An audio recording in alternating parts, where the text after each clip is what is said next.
Lesson 15, and this concludes our series on actualizing your ideas.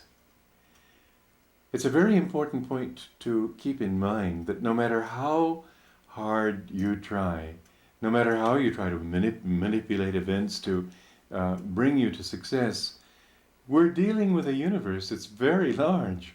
We're dealing with actualities that are a great deal bigger than we are.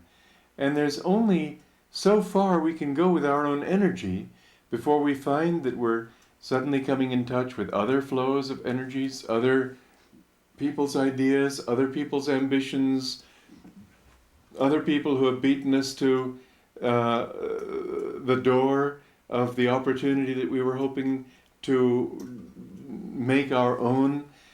So many things come to conflict, change, influence, divert, and all of these things they're out of our control. There's nothing we can do about it. And therefore, this entire course would be probably not very useful if it weren't for this final, but much more difficult to understand principle. And that is that this universe that we're living in is a conscious universe. A few years ago, one couldn't say that and be accepted by many people, but today, the leading physicists are actually making that statement, that matter is not only energy, which has been proved, but they're also claiming that the energy itself is conscious. And this is something that great minds have somehow come to realize, that they are a part of they've called it different things. They've talked of the divine will, they've talked of destiny, whatever it is, but we are all like people like a surfboard rider. The surfboard rider can't create the wave. He can't make the wave go the way he wants to. He has to catch the wave at the right moment, and he has to go with that wave if he's going to ride his surfboard into shore. He can't ride it without the wave. He has to go with the opportunity that is given to him. And we, if we want to actualize our ideas, have to be like surfboard riders, waiting for the opportunity. We can manifest it to a certain extent, but the main thing is that we learn sensitively how to ride with it. And in anything that you do, the more you can release without doing it passively, you've got to do your own part of it. All the things that I've been talking about are extremely important, particularly in this subject that we're discussing right now on actualizing our ideas. Extremely important. But beyond that, there's this other side without which nothing else really seems to work well.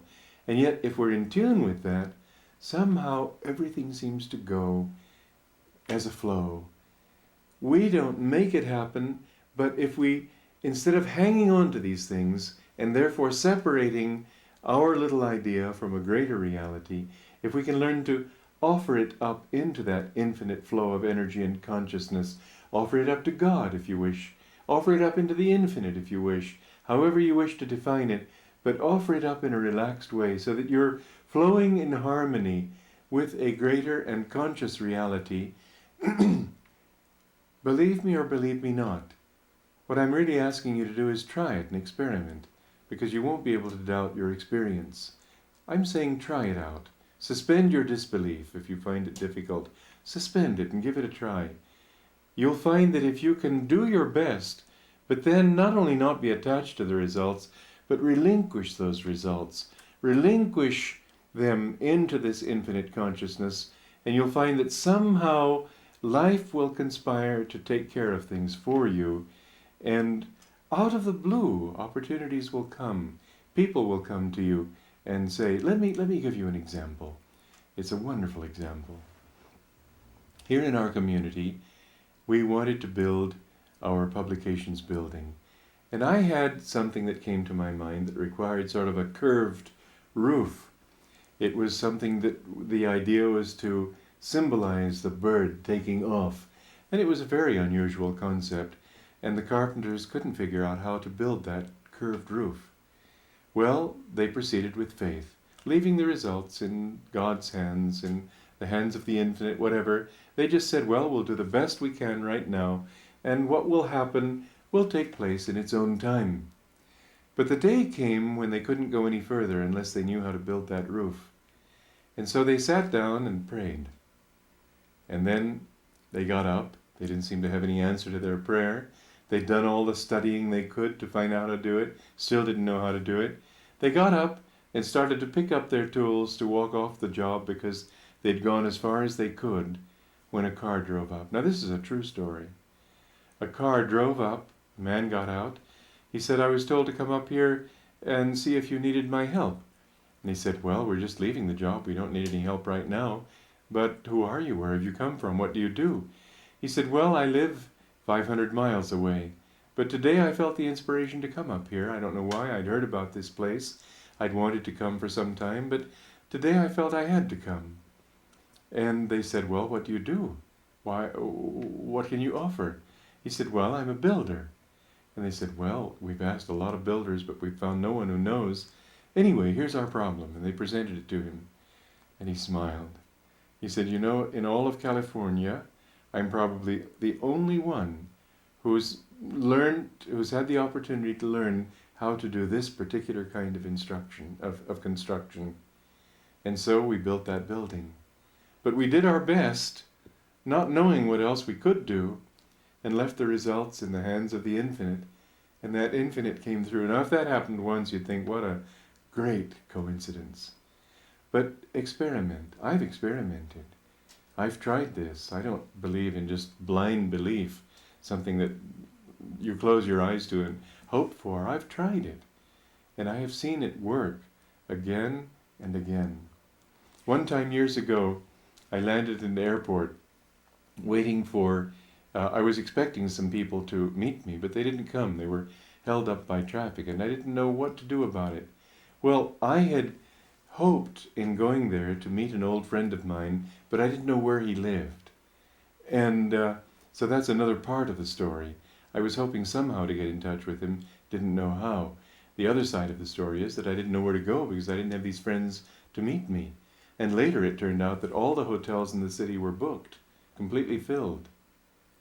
Well, what would one normally do under such circumstances? He'd get all excited, he'd go to the nearest phone, he'd start calling, wondering what can he do, calling American Express, calling travel agents, and so on. If I had done that, I'd have missed this opportunity. But I didn't. I just sort of paused for a moment, and I said, well, what am I supposed to do? What's trying to happen here? Not what do I want, what do I do, but what is trying to happen? I was very calm, very centered. I wasn't concerned. I just knew that something was trying to happen, must happen. And at that moment, somebody stopped and asked me what was my name. I told him. He said, I thought it had to be, because you look very much like the photograph, a photograph that a friend of mine showed me. And he told me his friend's name, and it was just that friend that I'd been trying to meet. And I said, oh, I've been wanting to meet this person. And he said, oh, well, I've come to this city purposely to meet him. I'll take you there. Now, what a marvelous series of coincidences, if you want to call them coincidences. But isn't it stretching it a bit to call them that? What I've seen again and again is that if you will really release the fruits of your action, if you will release the concern that you might have, if you will do your best, but try to attune that doing with something greater that's trying to happen, then you will find yourself carried as if on a wave toward the shore of fulfillment in whatever it is that you're trying to achieve. Well, I've enjoyed talking with you, and I hope you've enjoyed listening. It's been fun sharing. And I hope that if you will practice these principles, that you will find them as useful and practical in your life as I have found them in mine.